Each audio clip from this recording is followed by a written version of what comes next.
Nyt sä näytät sille sen, että sulla on toinenkin lelu kädessä. Nyt kutsut siellä oikealla kädellä ohjateen kutsut. Tule. Ja nyt lähetään.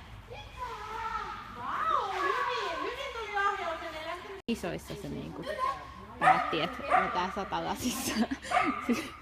Sitten se on kiva, kun mä koko ajan myöhässä, kun olet ottanut siihen hipsutteluun.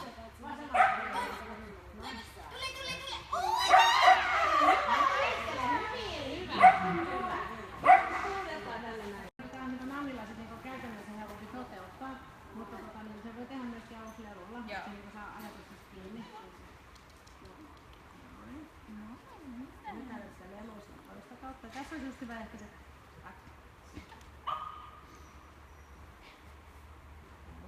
liikutaan vähän leluun. Okei, anna mua.